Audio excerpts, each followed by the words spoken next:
Investigators in Atlanta have always known who shot Diane McIver in September of 2016, and so did she. Diane said, Tex, you shot me. She was shot by her husband, Tex McIver, and she knew it was him because she handed him the gun. Beginning August 22nd, join me for Intent, the Tex McIver case, Season 2 of the hit podcast, The Officer's Wife. Coming up. 4 days ago, he had graduated high school. They were sitting in the living room talking about, he wanted to be a zoologist, and he was just excited for the future. For Vault Studios, I'm Reed Redmond. You're listening to The Daily Crime.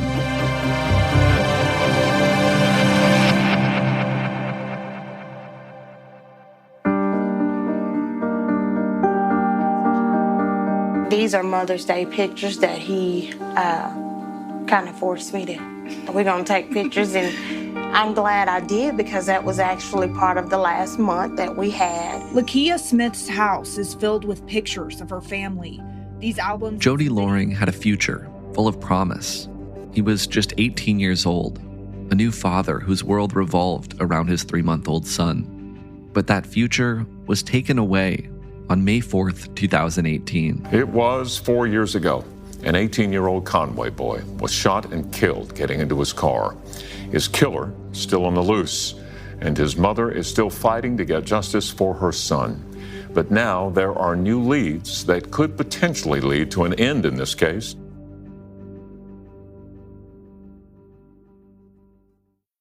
Ashley Godwin is joining us from local news station THV11 in Little Rock, Arkansas. Ashley, last time you joined the show was to talk about the unsolved case of Ebby Stepik. Today we're looking at another unsolved case you've been covering from Conway, Arkansas, about a half hour north of Little Rock. The victim in this case was just 18 years old when he was killed. What else can you tell us about Jody Loring? Right. I want to start with who Jody Loring was, because talking to his mom, he sounded amazing. She just couldn't stop smiling when talking about him. He was the light of her life. He was creative. He did artwork. He was curious. He wanted to be a zoologist. Lots of friends, really funny. She told me that he would love to dance. He just was full of life, just a happy guy all around. Unfortunately, his life was cut short. He was murdered on May 24th, 2018. And his mom just told us it was a normal day. She didn't think anything of, the day. She actually told us it was one of the better days that they had because they were sitting in the living room together with Jody's son, Sincere, who was 3 months old at the time. They were all together talking about his future, talking about the plans he had and how he was excited, and he loved his son so much, and he couldn't wait to, teach him things and to grow old with him. He was sitting in there with the baby, and he was just talking about life, and, I'm going to, I got a lot of things planned that I want to do, not knowing that it would be cut short. And normal day, she goes to bed in the evening, and Jody goes to his girlfriend's house to drop off their son. And he was getting back in his car to go home, and he was shot and killed. Police tell us multiple bullet holes in the side of the driver's side of his Suburban. Police have not made an arrest yet. We weren't able to get any information from police about whether or not he was the intended victim, any details of if the house was targeted or not. But the case is still open.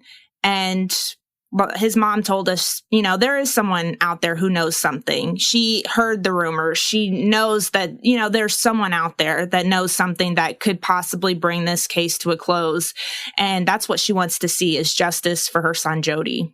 At what point did Jody's mother, Lakia Smith, learn that something had happened that night? What did the rest of that night look like for her? The timeline of the murder, she goes to bed. She said it was about 10 o'clock. She gets the call about 12 a.m. and police tell her son has been shot and killed. And she says she couldn't believe it. She just collapsed. She rushed over as quickly as she could. And words that still haunt me are, when she tells me that she still rewinds in her head him laying in the street, and it just plays over and over. It was just really horrible to, know that someone went through that, and to see the crime scene pictures, to see the car, to see the bullet holes, to see the police around the house.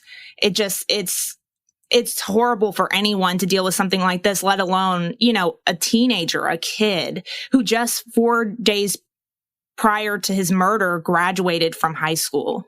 So as you laid out, Jody was shot and killed while he was about to leave his girlfriend's house. His girlfriend was inside. His infant son was inside with her. Do we know if the killer was in a vehicle or on foot? Do we have that information?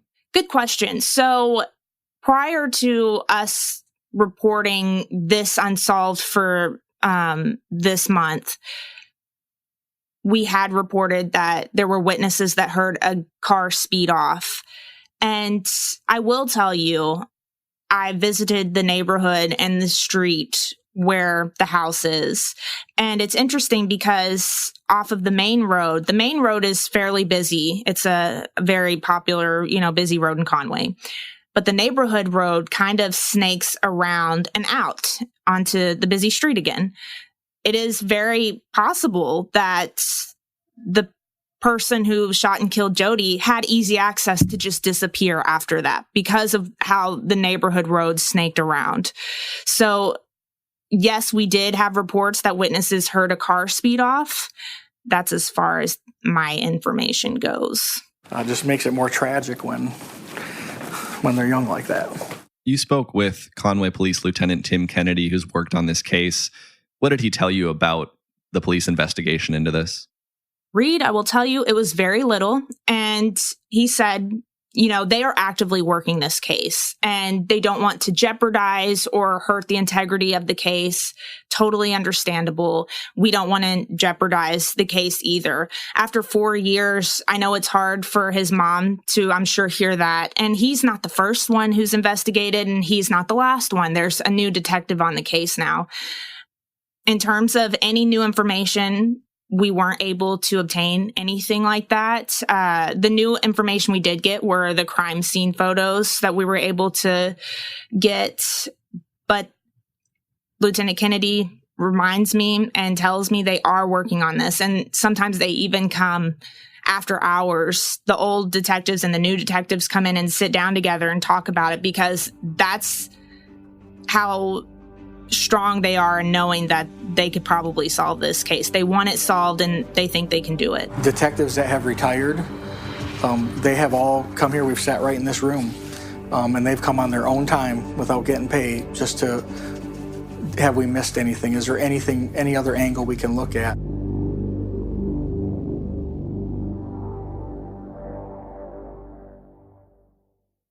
With little information coming from investigators, a lot of the details in your story come from Jody's mother. She told you she believed that her son was not the intended victim of this crime. Why is that?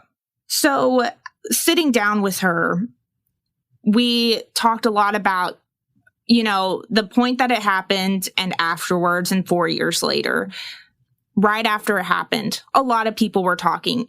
He's a popular kid. He's well-liked.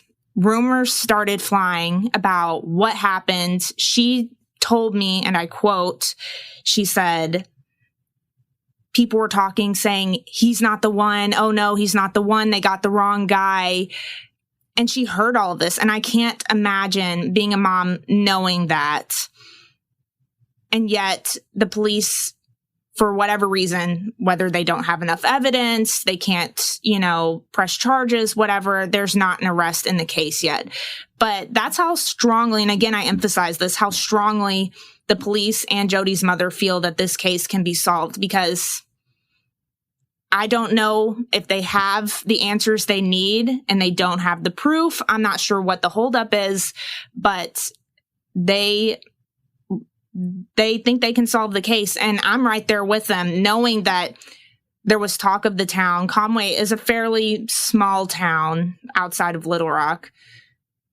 And people have heard, they know something happened, possibly know who was there at the time. Hopefully down the road in the future, we will get those answers. Is this detail something investigators have commented on? Do they believe Jody was the target of this shooting, or is that something that they haven't talked about?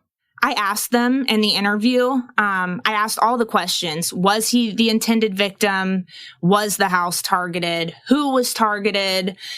Any of those details that could, bring a whole new part to this investigation into light. They told me they could not talk about that at this time. Any of those questions I asked, they want to preserve the integrity of the investigation, and they would not answer those questions. That is not something that I can disclose at this time. Jody Loring, everything I've seen about him, he was a very good kid. I feel horrible for his family, and I'd like to do my part to bring that to a closure. What does that look like? An arrest. And that line of questions, of course, plays into the challenge of investigating this case. If this was targeted, that's a jumping off point. You can put together a list of suspects that knew the victim, that were close to the victim. But if this was a case of mistaken identity, that's an added challenge. The killer could be somebody with no connection to Jody or a little connection to Jody, and that makes things more difficult. Exactly. Knowing that it was possibly the wrong person makes it a whole different issue. And that's what's hard doing unsolved cases like this, whether you're investigating or reporting on them. They are still actively investigated. They're still open. So FOIA laws are off the table. It's up to family. It's up to the police departments, the law enforcement agencies, whether or not they want to divulge information. And I understand protecting the victim and protecting the case and making sure everything goes according to plan. But it's hard knowing that, whether or not Jody was the intended victim, knowing that there are other pieces to this case that, may not be fully out in the open yet. It's hard. What is Lakia Smith's hope at this point, now 4 years after her son Jody was killed? Justice. That's it. Justice. She wants to have the answer. She wants to have whoever did this come forward and face the consequences of their actions. Her light is now her grandson, Sincere. And she showed me pictures of him. He is, a cute little toddler now. She would tell me he's just like his father, Jody.